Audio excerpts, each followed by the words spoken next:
कुछ बोलने से पहले ही मैंने जीवन का पूरा सच और तुम्हारी हर बीमारी का कारण इस पर्ची पर लिख दिया है।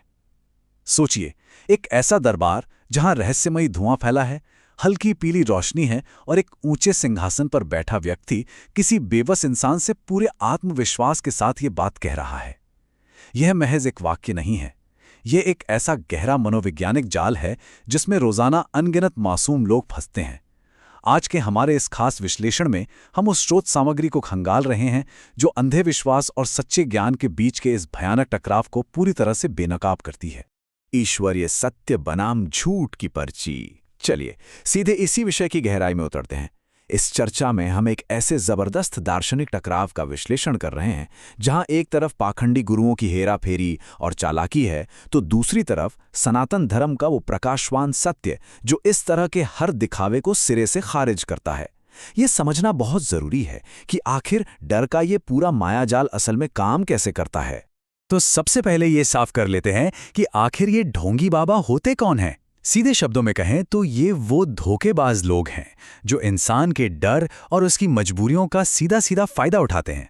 सबसे बड़ी बात यह है कि ये लोग खुद को एक अनावश्यक बिचौली की तरह पेश करते हैं। मतलब ईश्वर और भक्त के बीच कोई टोलबूत तो होता नहीं है, लेकिन ये अपनी जेबें भरने के लिए खुद को उस रास्ते का इकलौता दरवाजा साबित करने पर तुले रहते हैं। अध्याय 1, भ्रम का दरबार, अंधे विश्वास का जाल। हमारी स्रोत सामग्री में इस दरबार का जो दृश्य बताया गया है ना, वो सच में रोंगटे खड़े कर देने वाला है। रहस्यमयी घंटियों की आवाज, सस्पेंस से भरा संगीत और सिंहासन पर एक व्यक्ति जो आंखें बंद करके ईश्वर से बात करने का नाटक कर रहा है। ये पूरा मनोवैज्ञानिक जाल 3 बहुत ही शातिर कदमों में काम करता है।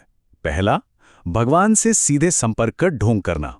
दूसरा, एक पर्ची पर कुछ ऐसी सामान्य बातें लिख देना जो लगभग हर किसी की जिंदगी में होती ही हैं। और तीसरा, जो सबसे खतरनाक है, जादुई इलाज के नाम पर भारी भरकम पैसे ऐंठना। ये कोई चमत्कार नहीं है, ये बस इंसान की मजबूरी को एक प्रोडक्ट बनाकर बेचने का तरीका है।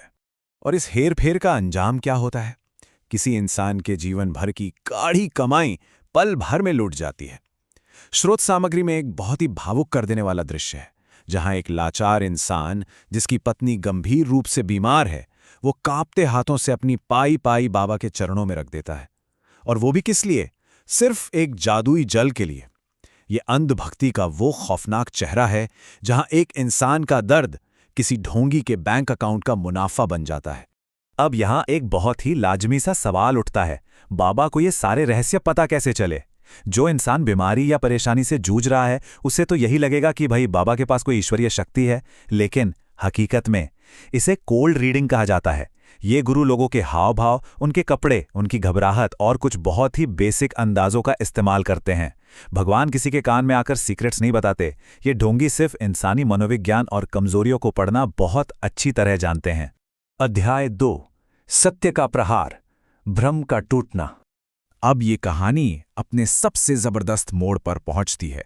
स्रोत सामग्री में एक बहुत ही शक्तिशाली दृश्य उभरता है जहां दरबार के भारी दरवाजे अचानक एक तेज हवा से खुलते हैं। सारा रहस्यमयी धुआं एक ही झटके में छंट जाता है और एक बेहद शुद्ध सुनहरी रोशनी फैल जाती है।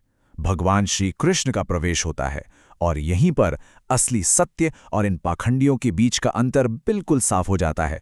एक तरफ ढोंगी बाबा का मिडिलमैन वाला बिजनेस है जो सिर्फ डर पर टिका है, और दूसरी तरफ भगवान श्री कृष्ण का संदेश है, एक सीधा और बिना किसी शर्त का पवित्र संबंध जहां ईश्वर तक पहुंचने के लिए किसी एजेंट की कोई जरूरत नहीं है। यहां भगवान श्री कृष्ण का जो संवाद है वो वाकई बहुत शक्तिशाली है।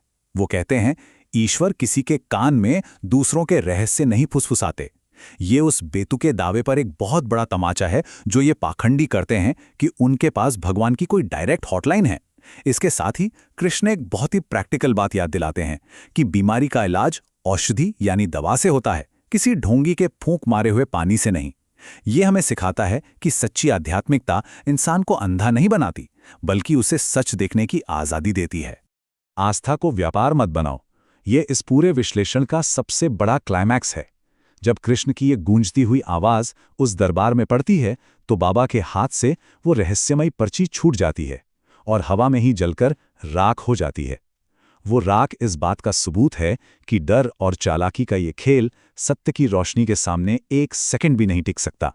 आस्था कभी बाजार में खरीदी या बेची नहीं जा सकती। अध्याय 3, कृष्ण का परम ज्ञान, आत्मज्ञान। उस डर और दहशत के माहौल से निकलकर अब हम शांति की ओर बढ़ते हैं। स्रोत सामग्री में अब कोई खौफनाक दरबार नहीं है, बल्कि एक शांत ब्रह्मांडीय दृश्य है। तो कुल मिलाकर भगवान श्री कृष्ण का परम संदेश क्या है? बात बहुत सीधी है। ईश्वर से सीधा नाता जोड़ें। इसके लिए किसी भी तरह के बिचौलिए की कोई जरूरत नहीं है। अपने कर्मों पर विश्वास रखें और बीमारियों के लिए विज्ञान और सही चिकित्सा पर भरोसा करें। भक्ति एक आंतरिक यात्रा है, कोई बिजनेस ट्रांजैक्शन नहीं। सच्चे विश्वास में कभी कोई आर्थिक लेनदेन शामिल नहीं होता।